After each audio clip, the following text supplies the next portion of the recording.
Today my topic is on lenses because many of my customers often if anything happens in the lens they will open themselves, and after all they are bringing it here part and so my recommendation is lens learning must be a practical way you have to learn it, then only you can do yourself. Here I got one camera lens, it's a Canon 18 to 55 the prime lens. This lens is little tight in this the focusing lens section is tight inside. It's very tight. I had to open and lose it. Maybe inside a dust or something is making it tight. And there is some problem happens normally in this autofocus section. That is this side. This is the autofocus engine. It's called autofocus engine. That is the term. And when you open this, here two screws are there. One is here.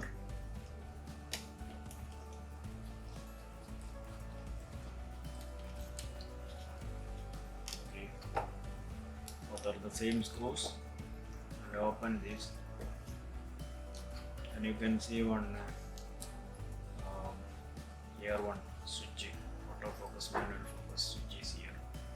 This switch put it in manual position. It is in manual position. Then you slightly close it and take it out this way. Okay, from here just that this come out. This is the focus helping motor, and here you can see one small belt and a round wheel for rotating the other part, the gear system. So friends, this is the belt which is used to synchronize the motor with these gear systems. There are a lot of gears you can see here. This is the gear systems. One of the main gear is here coming, which drives the autofocus lens. And this, as you see here, is a sensor controlling this wheel. This wheel cuts the sensor, and the sensor gets what I say, the pulse cutting, so that it is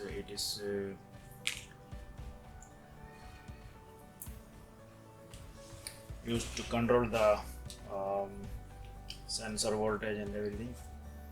Here you can see the sensor, small sensor is here. Photoelectric system. It is working with one side this center, this here a sensor, and this side also the array emitting, and this cuts the these wheels. This is the wheels, see, and here you can see many small holes, so that this will cut the pulse, and when it stops the motor will be stopped for the autofocusing. The focus is once attained in the maximum position, this will stop the motor with the help of this thing, this sensor. So see, the gears are here. From this side the motor comes, the secondary wheel, and the corresponding wheels. This all rotates, and here it will get a what I say, the high energy. This wheel will rotate this way, and the lens will rotate from inside the barrel. This inside. That is what happening here. And one thing more I have to say here, you can see some aperture problems comes. Aperture is something like inside. You can see inside the lens, the opening lid type.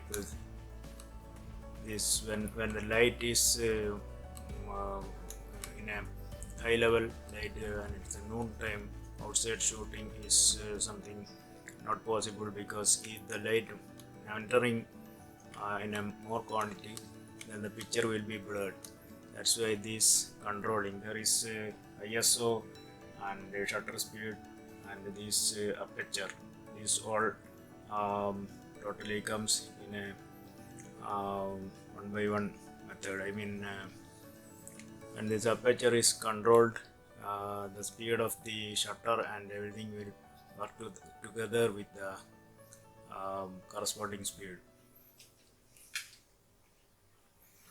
Some model comes with struck the aperture, and if it is in an opened position, as you see in the scene, if it is totally opened, the light intensity is more, the picture will be blurred.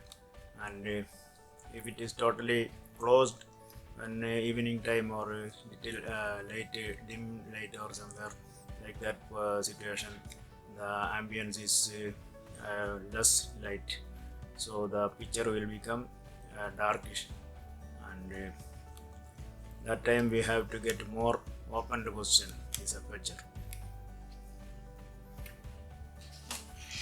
You can see how the aperture lever is struck.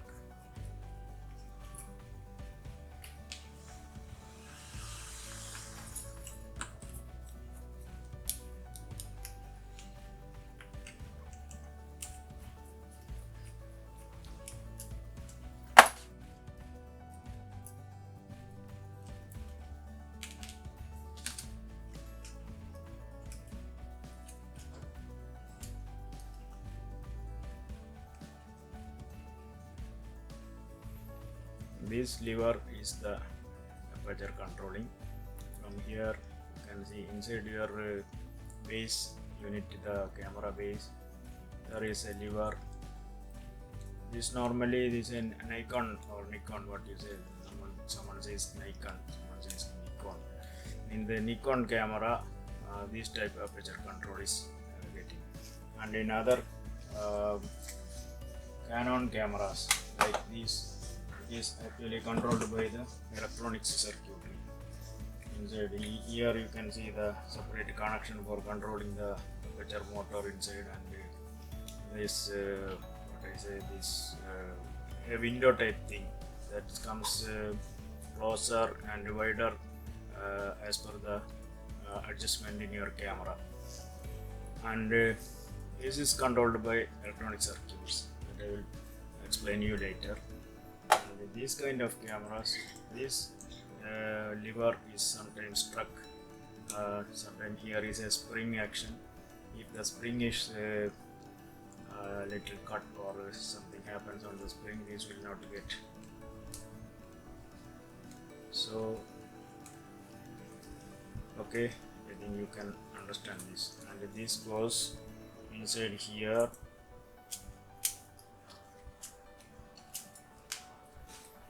And it controls the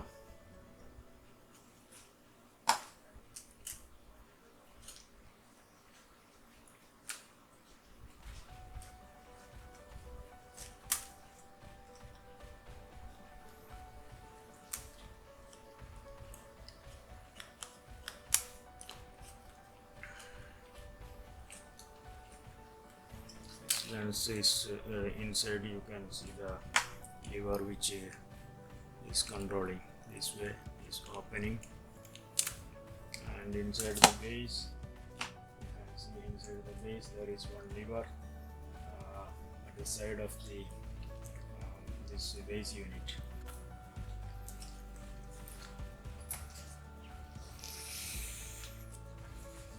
In this inside here you see the lever which controls the aperture. This when you adjust here on the screen the ISO speed and shutter speed and everything, and this will control the speed of the I mean the opening of the aperture. From here this this goes to on the lens. You can see this comes together with this point. Here you can see this this lever goes near this aperture controlling lever. This comes from the shutter and everything. Together this will work. When you adjust this, the speed of the opening of the aperture will control here, and with the help of this, the ambience and light entering inside, everything is controlled. The light is the photo. Light means the photo is actually, as you know, the camera is working the light waves. So the light must get at the correct measurement.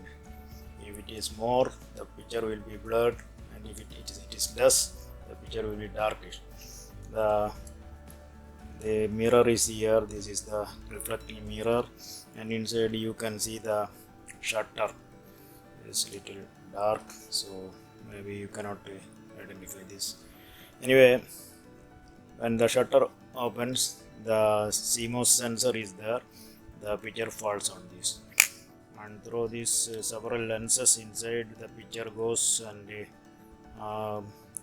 this aperture controlled the light and everything. After all, it falls on the the CMOS sensor, and from the CMOS sensor, the photo will convert into electrical pulses, and then it is processing zone.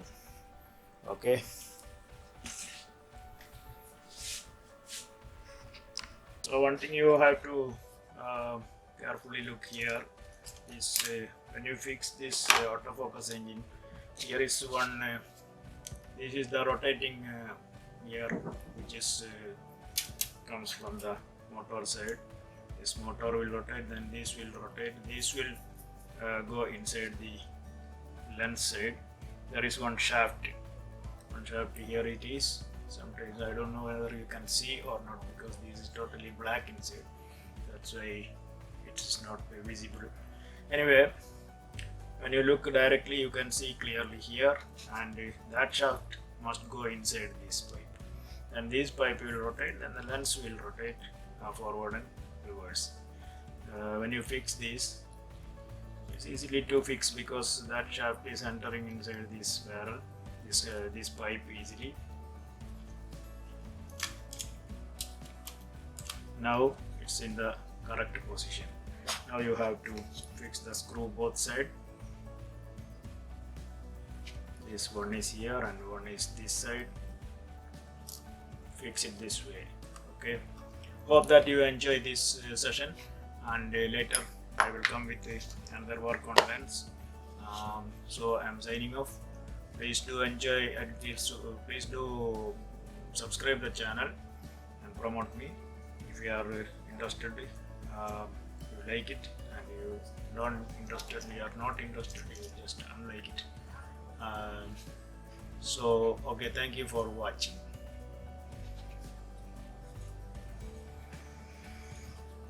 So this class is that much, and I will show you later major work on lenses. This kind of studio lens 50mm. There is many complications comes in the lenses, so we have to do perfectly. Okay, thank you very much for watching.